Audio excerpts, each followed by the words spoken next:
Como bem disse o advogado José Carlos Lima, e um estudioso do tema, a internet foi uma das últimas maravilhas do gênio humano, depois da imprensa e do avião. Ela nos permite viajar por conhecimentos e por lugares sem sair de onde estamos, tudo em tempo real.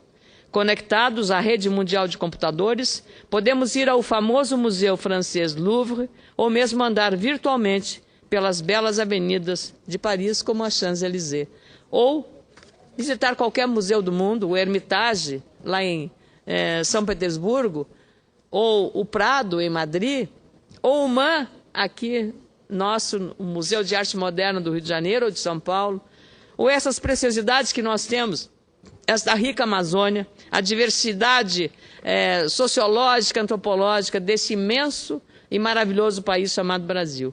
E a internet chegou nessa população jovem, mas também os mais velhos já estão ligados na internet.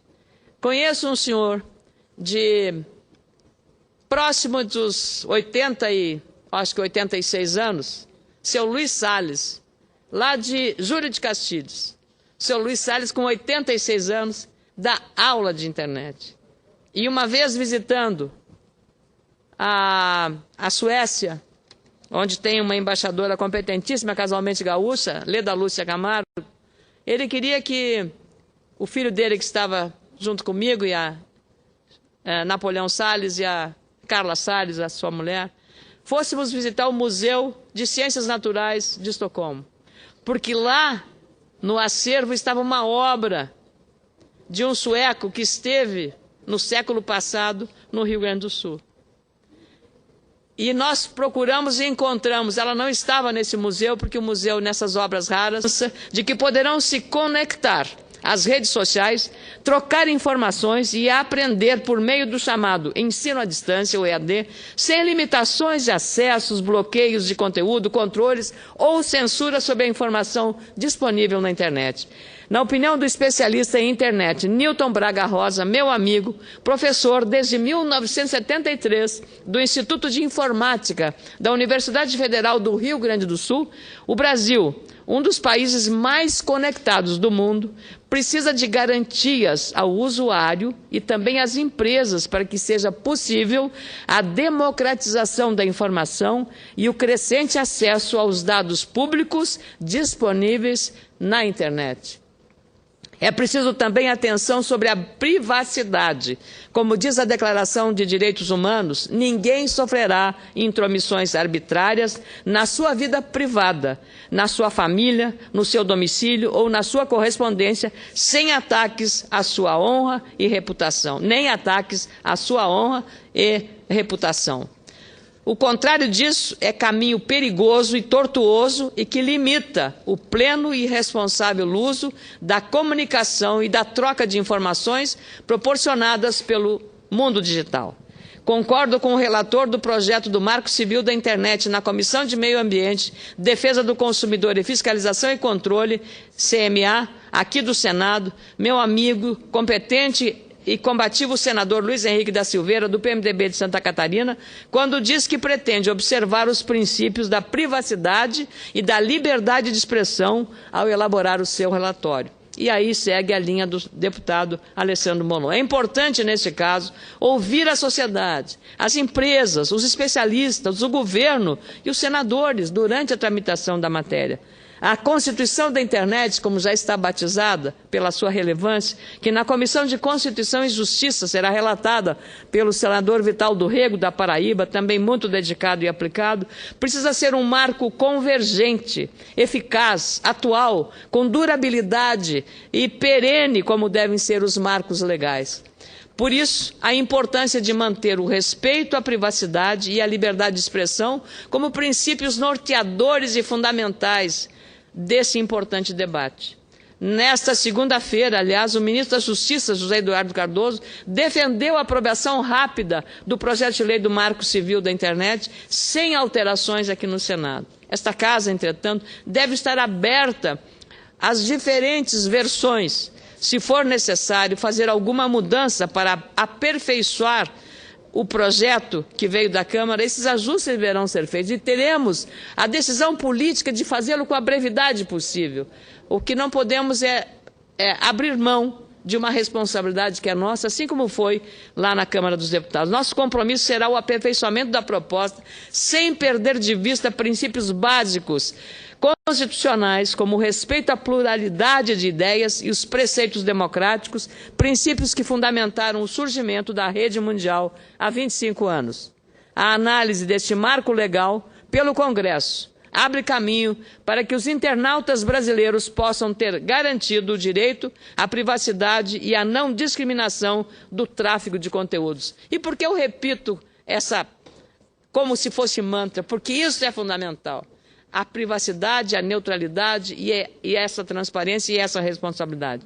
O membro do Comitê Gestor da Internet no Brasil e professor de Engenharia, Modelagem e Ciências Sociais da Universidade Federal do ABC, Sérgio Amadeu da Silveira, reforça que um dos princípios constitutivos da internet é a chamada neutralidade da rede. O ataque a esse princípio, segundo ele, pode mudar a forma como a internet tem funcionado e reduzir a criatividade e a diversidade que a caracterizam.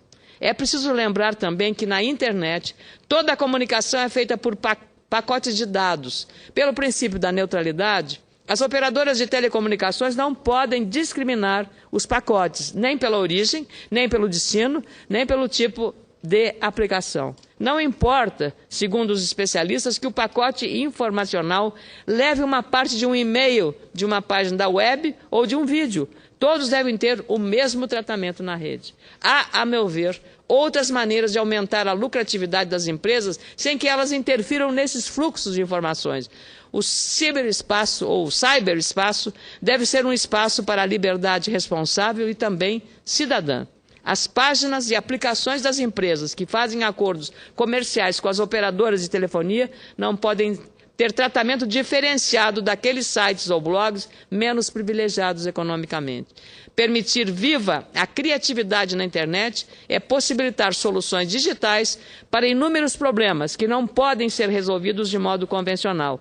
É importante notar que a internet neutra e livre permite criar novos conteúdos, novos formatos e novas tecnologias sem a necessidade de pedir autorização a ninguém, a qualquer órgão, a ninguém.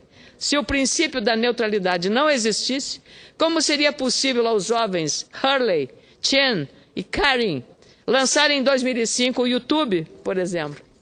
Vale lembrar que no final dos anos 90, Tim Berners-Lee criou a web. Em 1999, Sean Fanning inventou o Napster. Em 2003, os estonianos, e aí não dá nem para pronunciar porque são nomes muito difíceis, Ati Heinla, Prit Kaseng-Salu e Ihan Tallinn desenvolveram o Skype, que a gente permite falar, especialmente com os familiares, quando está longe, falar pelo Skype, conversar, mostrar onde está vivendo. E também em 2003, Mark Zuckerberg, e aí está um grande gênio, um jovem, iniciou o Facebook. A criação de novas tecnologias, portanto, precisa ser livre e sem limites. Depende apenas da criatividade e do talento desses jovens que construíram esse novo mundo de comunicação.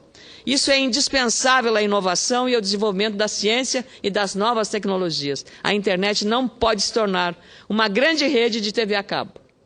É impensável nos dias de hoje substituir a cultura da liberdade que imperou até o momento pela cultura da permissão.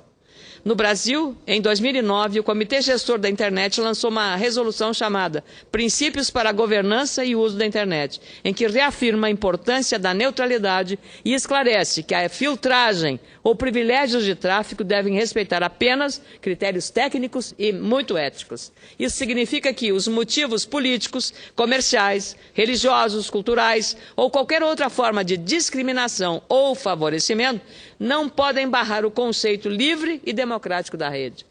As questões sobre a privacidade também devem estar presentes no debate. Em 2012, por exemplo, o Código Penal foi alterado pela Lei 12.737, conhecida como Carolina Dickmann, para tipificar os crimes e os delitos virtuais no Brasil. Claro, a nossa famosa atriz, muito bonita por sinal, teve a sua privacidade violada com a publicação de fotos dela de maneira criminosa.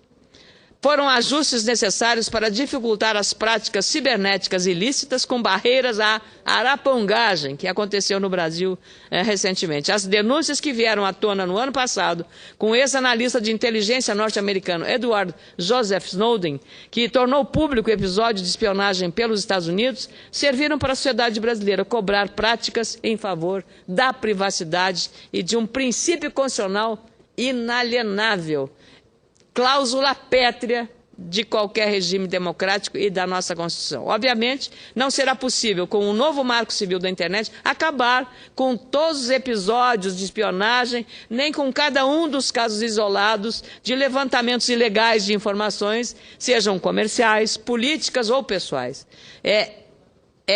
Quanto maior for, digamos, a tecnologia empregada, o criminoso estará sempre apto para usar isso para prejudicar alguém.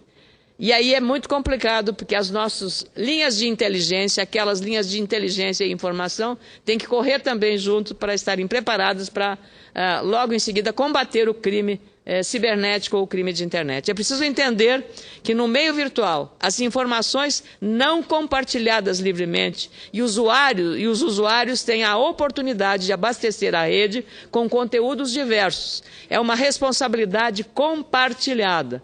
Um marco legal claro é um norte muito mais seguro para que isso aconteça. É também preciso esclarecer neste importante debate a diferença entre preservação da privacidade das pessoas e a censura. Numa sociedade cada vez mais interconectada, a rede deve ser um espaço de liberdade democrática, aberto à comunicação e à livre expressão. Censurá-la é atitude antidemocrática, totalitária e inaceitável. Deixá-la também sem regras, de modo libertino, entretanto, é desleixo, irresponsabilidade política, com potenciais e graves danos econômicos e sociais para o nosso país. Daí a relevância deste Marco Civil da Internet. Não podemos, portanto, como legisladores, deixar brechas para arbitrariedades, pois o mercado de informações funciona também via internet.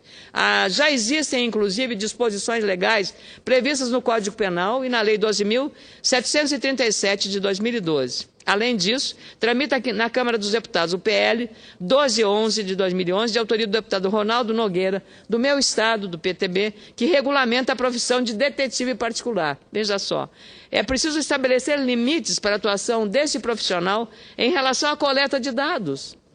Veja como uma coisa segue a outra no processo legislativo. O acesso a e-mails e dados pessoais sem a devida autorização dos usuários é uma prática inaceitável.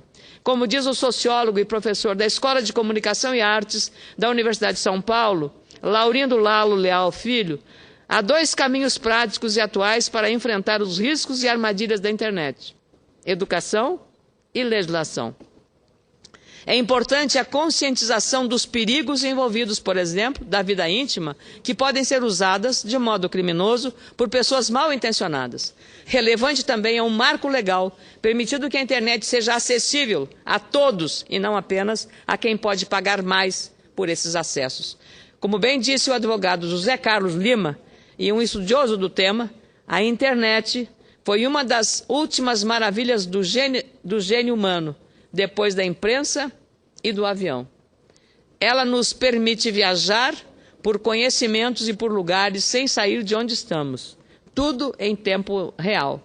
Conectados à rede mundial de computadores, podemos ir ao famoso museu francês Louvre ou mesmo andar virtualmente pelas belas avenidas de Paris, como a Champs-Élysées. Ou visitar qualquer museu do mundo, o Hermitage, lá em São Petersburgo, ou o Prado, em Madrid, ou o MAN, aqui, o Museu de Arte Moderna do Rio de Janeiro ou de São Paulo, ou essas preciosidades que nós temos, esta rica Amazônia, a diversidade sociológica, antropológica desse imenso e maravilhoso país chamado Brasil. E a internet chegou nessa população jovem, mas também os mais velhos já estão ligados na internet. Conheço um senhor de próximo dos 86 anos, seu Luiz Salles, lá de Júlio de Castilhos. Seu Luiz Salles, com 86 anos, dá aula de internet.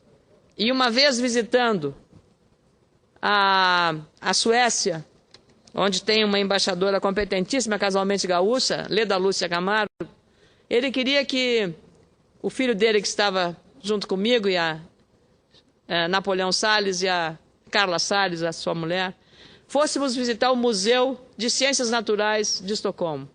Porque lá, no acervo, estava uma obra de um sueco que esteve, no século passado, no Rio Grande do Sul. E nós procuramos e encontramos. Ela não estava nesse museu, porque o museu, nessas obras raras, só se permitem a pesquisadores. Mas nós encontramos esse patrimônio, porque o seu Luiz Salles disse que havia essa obra, com ainda aquarelas e bico de pena com desenhos do século passado de várias regiões do estado, como Pelotas e a própria Júlio de Castilhos, onde passou o Dr. Carl, que era o sueco que fez essa brilhante narrativa no século passado, quando não havia internet. Mas o seu Luiz, aos 85 anos, está usando a internet como um jovem de 20 anos e sabendo ter a interatividade em todas as redes, Facebook, Twitter ou a própria internet. Então eu penso que é inesgotável esse processo e a casa não vai faltar a sua responsabilidade de produzir esse aperfeiçoamento. Muito obrigada, meu caro senador Pedro Simão, por ter me ajudado a não encerrar essa sessão sem esse pronunciamento. E queria de novo agradecer o deputado Alessandro Molon, que eu tive a convivência com Vossa Excelência, mas agora também já o admirava muito, e agora com esse trabalho também como parlamentar. Aí estou falando do ponto de vista institucional, pessoal e político, do valor desse trabalho feito por Vossa Excelência. Muito obrigada, senador Pedro Simão. Obrigada.